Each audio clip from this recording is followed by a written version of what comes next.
जय हिंद दोस्तों, कणिका M to achieve में आपका हार्दिक स्वागत है। प्रमुख पोषण पदार्थ कौन से हैं, आइए इनके बारे में जानकारी लेते हैं ताकि एग्ज़ाम की दृष्टि में हम तेज़ी से इनसे आए हुए क्वेश्चन को कर सकें। वे पदार्थ जो जीवों में विभिन्न प्रकार के जैविक कार्य के संचालन एवं संपादन के लिए आवश्यक होते हैं, पोषक पदार्थ कहलाते हैं। न्यूट्रिएंट इनको कहते हैं। इसमें प्रमुख है कार्बोहाइड्रेट, प्रोटीन, वसा, विटामिन, जल, न्यूक्लिक अम्ल और खनिज लवण। खाद्य पदार्थों को सुरक्षित रखने के लिए सोडियम बेंजोएट का प्रयोग हम लोग करते हैं। कार्बोहाइड्रेट देख लेते हैं। कार्बन, हाइड्रोजन और ऑक्सीजन का 1, 2 और 1 अनुपात से मिलकर बने कार्बनिक पदार्थ को कार्बोहाइड्रेट कहते हैं। यह शरीर की ऊर्जा आवश्यकता को पूर्ति करता है। ये 3 प्रकार के होते हैं। मोनोसैकेराइड जिसमें ग्लूकोज, लैक्टोज, मैनोस, ट्रायोज आता है। डाइसैकेराइड में सुक्रोज आता है जो ग्लूकोज फ्रक्टोज से बना होता है। माल्टोज आता है जो ग्लूकोज और दो ग्लूकोज से बना होता है। लैक्टोज आता है जो ग्लूकोज और लैक्टोज से बना होता है। पॉलीसैकेराइड में क्या आता है? स्टार्च, ग्लाइकोजन, काइटिन आती हैं। विटामिन सी का कार्बोहाइड्रेट विटामिन सी का निर्माण करता है। न्यूक्लिक अम्ल का भी यह निर्माण करता है। बाह्य कंकाल का निर्माण करने में भी ये सहायक है। 1 ग्राम ग्लूकोज के पूर्ण ऑक्सीकरण से 4.2 किलो कैलोरी ऊर्जा प्राप्त होती है। कई बार क्वेश्चन पूछा गया है कि सबसे ज़्यादा कितना 1 ग्राम अणु तोड़ने में सबसे ज़्यादा कौन सा जो है ऊर्जा खपत होता है, तो सबसे ज़्यादा वसा है। वसा को 1 ग्राम अगर तोड़ते हैं तो वो 9.2 किलो कैलोरी एनर्जी देता है। इसके बाद प्रोटीन आता है, फिर ग्लूकोज आता है। आइए आगे इसको और देखते हैं। कार्बोहाइड्रेट के जो प्रमुख स्रोत हैं वो हैं गेहूँ, चावल, मक्का आदि। प्रोटीन जे बर्लिजियस ने इसका सर्वप्रथम टर्म यूज किया था प्रोटीन का, या इसके खोजकर्ता थे। 20 से अधिक अमीनो अम्ल से प्रोटीन बनता है। सभी प्रोटीन में नाइट्रोजन पाया जाता है, अर्थात कि प्रोटीन में नाइट्रोजन मुख्य अवयव के रूप में होता है। मानव का शरीर 15% भाग प्रोटीन से बना हुआ है। कोशिका, जीवद्रव्य और ऊतकों के निर्माण में प्रोटीन भाग लेता है। शरीर के विकास के लिए यह आवश्यक है। प्रोटीन की कमी से क्वार्सिकोर रोग या मरमस रोग हो जाता है। क्वार्सिकोस रोग में बच्चों का हाथ पांव दुबला हो जाता है, पेट बाहर की ओर आ जाता है, और मरमस रोग में मांसपेशियां ढीली हो जाती हैं। सबसे अधिक सोयाबीन में प्रोटीन पाया जाता है, लगभग 40%। इसका मुख्य स्रोत और कौन कौन सा है? दाल में प्रोटीन पाया जाता है, मूंगफली में पाया जाता है, पनीर में, दूध में और अंडा में पाया जाता है। दूध में कैसीन के कारण यह दूध सफ़ेद रंग में होता है और कैरोटीन के कारण यह हल्का पीले रंग में हो जाता है। कई बार पूछा गया गाय का दूध में क्या पाया जाता है, तो कैरोटीन पाया जाता है। भैंस का दूध है तो वो सफ़ेद होता है, तो उसमें कैसीन होता है। ये 2 प्रोटीन है जिसके कारण दूध का रंग चेंज हो जाता है। आइए थोड़ा सा फैट के बारे में देख लेते हैं। यह शरीर को ऊर्जा प्रदान करता है। ग्लिसरॉल एवं वसी अम्ल जिसे फैटी एसिड का यह एस्टर होता है। 20 डिग्री ताप पर यह ठोस अवस्था में होता है और उससे अधिक ताप में यह द्रव अवस्था में हो जाता है। द्रव अवस्था में इसको तेल का रूप धारण कर लेता है। यह 2 प्रकार का होता है, संतृप्त और असंतृप्त। असंतृप्त वसा जो होता है मछली का तेल और वनस्पति घी से प्राप्त होता है। प्रमुख स्रोत मछली का तेल, वनस्पति घी, दूध, मक्खन, पनीर, नारियल का तेल, ताड़ का तेल, आलू, शलजम, शकरकंद, अनाज आदि जो है वसा का प्रमुख है। 1 ग्राम वसा से 9.3 किलो कैलोरी ऊर्जा उत्पन्न होती है। अगर पूछा जाए कि सबसे ज़्यादा ऊर्जा किससे उत्पन्न होती है, तो वो फैट से होती है। 1 ग्राम फैट जलता है तो 9.3 किलो कैलोरी ऊर्जा देता है। प्रोटीन है लगभग 7 किलो कैलोरी ऊर्जा बर्न होने पे देता है, और कार्बोहाइड्रेट जो है 4.2 कैलोरी ऊर्जा देता है, किलो कैलोरी। वसा का जो संश्लेषण होता है माइटोकॉन्ड्रिया में होता है। इसकी अधिकता से शरीर में मोटापा, हृदय की बीमारियां होती है। जल के बारे में देख लेते हैं। जल शरीर के बाहर का लगभग 65 से प्रतिशत भाग जल होता है। यह शरीर के ताप का नियंत्रण करता है, अपशिष्ट पदार्थों का उत्सर्जन में सहायक होता है। पीने वाले पानी में नाइट्रेट की अधिक मात्रा हो जाने से ब्लू बेबी सिंड्रोम नामक की बीमारी हो जाती है। यदि पीने वाले पानी में आर्सेनिक विष के कारण हो तो कैरोटिसिस नाम की बीमारी हो जाती है। ठीक है। जल से अगर कई बार क्वेश्चन पूछा जल से हमें कितना ऊर्जा मिलता है, तो जल से हमें बिल्कुल कोई ऊर्जा नहीं मिलती है, 0 होता है। एक चीज़ और याद रखिएगा, जल का जो पीएच मान है, इसका पीएच मान जल का होता है 7। ये कई बार पूछा है। उदासीन होता है, ना अम्लीय होगा ना क्षारीय होगा। तो ये चीज़ आपको याद रखनी है कि जल का जो है ना उदासीन है ना क्षारीय है, कोई ऊर्जा इससे नहीं मिलती है। अगला है न्यूक्लिक अम्ल।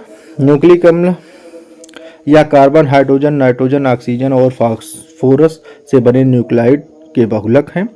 यह अल्प मात्रा में हमारे कोशिकाओं में डीएनए और आरएनए के रूप में पाया जाता है।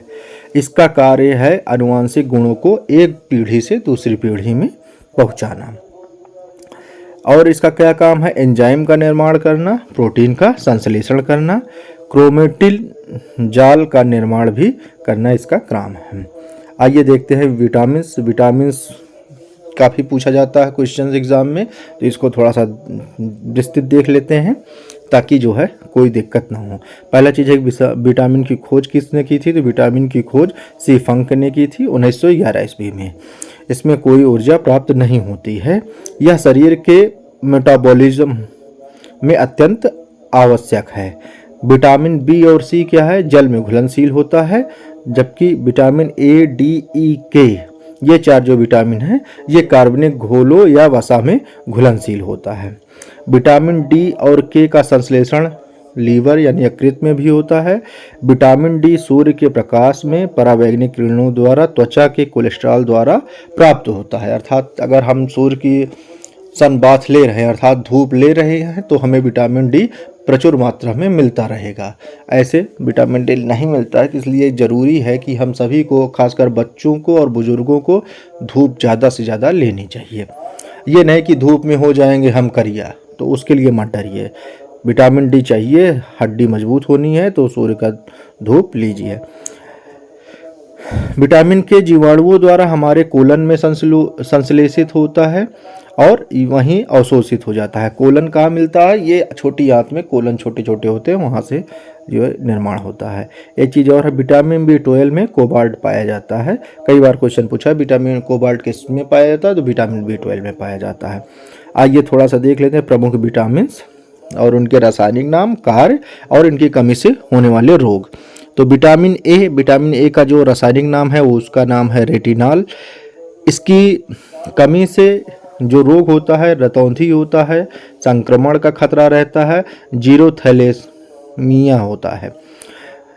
कार्य इसका क्या है? आँखों की निरोगता, वृद्धि करना, त्वचा एवं श्लेष्मिक झिल्ली और कोशिकाओं की क्रिया में आवश्यक होता है। मिलता कहाँ है? दूध, पनीर, अंडा, गाजर, हरी सब्जी, मछली का तेल जो होता है। दूसरा हम विटामिन बी बाद में देखते हैं, थोड़ा सा और सी देख लेते हैं। विटामिन सी एस्कॉर्बिक एसिड इसका रासायनिक नाम है। इसका काम है वृद्धि, दांतों का विकास करना, मसूड़ों की निरोगता, घाव भरना। इसकी कमी से स्कर्वी रोग हो जाता है, मसूड़े फूल जाते हैं, अस्थियां कमजोर हो जाती हैं। मिलता कहाँ से? नींबू, संतरा, खट्टे जो फल हैं उनसे मिलता है। मिर्च, आंवला, इन सबसे पत्ते वाली सब्जी है, अनाज है। विटामिन डी इसका जो है नाम रासायनिक है कैल्सीफेरॉल है। वृद्धि, अस्थियों और दांतों को मजबूत करना। इसकी कमी से रिकेट्स रोग होता है, सूखा रोग हो जाता है। वयस्कों में ऑस्टियोमैलेशिया रोग हो जाता है और दांत का सड़ना भी इसकी कमी से होता है। इसलिए विटामिन डी बहुत ज़रूरी है, खास करके बच्चों को और बुजुर्गों को तो बहुत ज़्यादा। मछली के तेल में मिलता है, दूध में और सूर्य के प्रकाश से इसको आप प्राप्त कर सकते हैं। एक चीज अब है विटामिन ई। विटामिन ई क्या है? इसका रासायनिक नाम टोकोफेरोल है। इसका काम क्या है? प्रजनन में सहायक होता है। अगर इसकी कमी हो जाती है जनन शक्ति कमजोर हो जाती है। मिलेगा कहाँ आपको? पत्ते वाली सब्जी में, मक्खन में, अंकुरित गेहूं में। विटामिन के क्या है? विटामिन के है नेफ्थीक्विनोन या फिलोक्विनोन। इसका जो है काम क्या है? रुधिर के थक्के जमाने में सहायक होता है। यकृत में सामान्य क्रियाओं में भी ये सहायक होता है। यकृत के लिए भी जो उसका काम है उसमें भी सहायक होता है। अगर इसकी कमी हो जाए तो होगा क्या? रुधिर का थक्का बनना कम हो जाएगा, शरीर में ऐंठन बढ़ जाती है। हरी सब्जी, टमाटर, पनीर, सोयाबीन जीवाणुओं द्वारा संश्लेषित होता है। कहाँ पे? तो आपके कोलन में। ये पांचों हो गए। अब आइए विटामिन बी का देख लेते हैं। विटामिन B1 है। इसका रासायनिक नाम थायमिन है। इसकी कमी से बेरी बेरी रोग, भूख में कमी, वजन का घटना, थकान हो जाता है। अंकुरित अनाज, मांस, दूध, सोयाबीन, अंडा, ईस्ट, मूंगफली, घुली दाल में, बिना घुली दाल में यह पाया जाता है। इसका काम क्या है? वृद्धि, कार्बोहाइड्रेट के उपाचयन में, हृदय की तंत्रिका और पेशियों में सक्रियता के लिए आवश्यक है। आइए विटामिन 2 देख लेते हैं। राइबोफ्लेविन है। इसकी कमी से त्वचा का फटना, आँखों का लाल होना, जीवा का फटना, असमय बुढ़ापा हो जाना है। मांस, दूध, सोयाबीन, अंडा यहाँ पे ये पाया जाता है। विटामिन B3 देख लेते हैं। नियासिन है या निकोटिनेमाइड कहते हैं। वृद्धि में, अमाशय में, आंतों की सक्रियता बढ़ाने में काम आता है। इसकी कमी से पिलाग्रा रोग हो जाता है, मानसिक विकार होता है और 4D सिंड्रोम। याद रखना है विटामिन डी की कमी से, विटामिन B3 की कमी से पिलाग्रा रोग होता है और 4D सिंड्रोम होता है। मूंगफली, आलू, टमाटर पत्ते वाली सब्जी में मिलता है। अगला है विटामिन B5 पैंथोनिक अम्ल। यह एंजाइम ए तथा एसिटाइल कोलिन के संश्लेषण होता है। इसकी कमी से मंदबुद्धि का होना, बाल सफ़ेद होना, पेशियों में लकवा, पैरों में जलन हो जाता है। मिलेगा कहाँ? दूध, अंडा, मांस, गन्ना, टमाटर आदि में। विटामिन B7 ये बायोटिन है। तंत्रिका एवं सक्रियता में मजबूत होता है। लकवा, शरीर दर्द, बालों का गिरना इसके कमी से हो जाता है। मांस, अंडा, यकृत, दूध में मिलता है। B6 पायरिडॉक्सिन होता है। प्रोटीन पचाने में सहायक होता है। स्वप्न को पर्याप्त समय तक याद करने में होता है। कई बार क्वेश्चन पूछा गया है कि स्वप्न को पर्याप्त समय तक याद करने में कौन सा विटामिन सहायक है? तो वो विटामिन B6 है। पायरिडॉक्सिन इसका रासायनिक नाम है। इसकी कमी से एनीमिया रोग हो जाता है, त्वचा रोग होता है, पाचन शक्ति कमजोर होती है। मिलेगा कहाँ? यकृत, मांस, दूध, अनाज, हरी सब्जी में। विटामिन B9 इसे फॉलिक एसिड कहा जाता है या फ्लोरेट कहा जाता है, फोलेट कहा जाता है। एनीमिया और पेचिस रोग हो जाता है और इसकी कमी से एनीमिया और पेचिस रोग हो जाता है। पूर्ति कहाँ से होती है? लोह की पूर्ति होती है, मजबूत प्रदान करता है। दाल, यकृत, सब्जियां, अंडा, सेम में पाया जाता है। साइनोकोबालामिन या विटामिन B12 का नाम है। इसका मेन काम है रुधिराणु बनाना, न्यूक्लिक अम्ल का संश्लेषण करना, नाइट्रोजन का उपाचयन करना। तो कई बार क्वेश्चन पूछा गया है नाइट्रोजन के उपाचयन में कौन सा विटामिन सहायक होता है? तो वो है विटामिन B12। इसकी अगर कमी है तो आपको एनीमिया रोग हो सकता है, पेचिस हो सकता है, पांडु रोग हो सकता है। मांस, सब्जी, दूध और कलेजी में ये पाया जाता है। आइए थोड़ा सा खनिज लवण के देख लेते हैं। खनिज लवण क्या है? यह अकार्बनिक पदार्थ है। लगभग हमारे शरीर में 29 तत्व पाए जाते हैं। ये ऊर्जा प्रदान नहीं करते हैं। गर्भवती महिलाओं में प्रायः आयरन और कैल्शियम की कमी मिलती है। कई बार क्वेश्चन पूछा गया है गर्भवती महिलाओं के लिए कौन से भी तत्व की कमी होती है? तो आयरन और कैल्शियम की खास करके कमी होती है। अब जो प्रमुख हमारे खनिज हैं वो देख लेते हैं। सोडियम, इसकी दैनिक ज़रूरत क्या है? 2.5 ग्राम। साधारण नमक, मछली, दूध, अंडा में मिलता है। कार्य क्या है? रक्तचाप को नियंत्रित करना, तंत्रिका तंत्र और तंत्रिका आवेग का संचरण करना।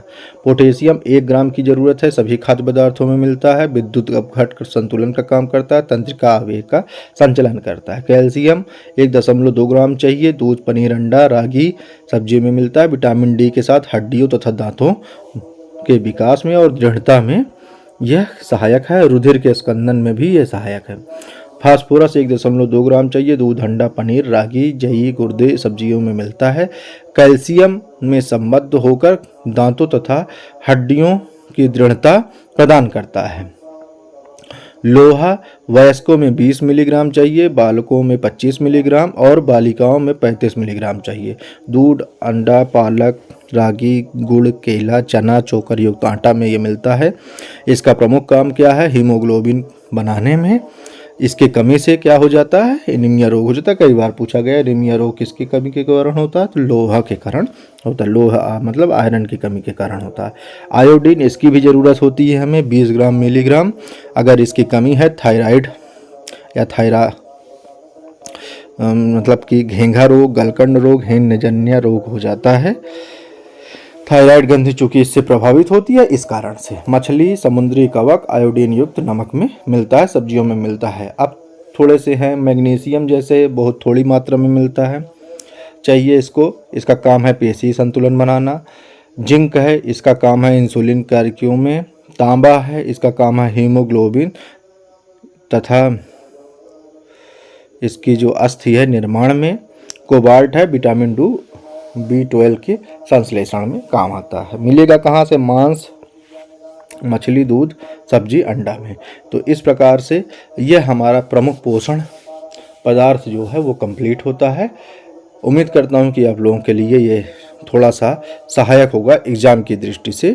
फिर कभी हम इस पर विस्तृत चर्चा करेंगे। अब एग्ज़ाम के लिए इतना ही। धन्यवाद।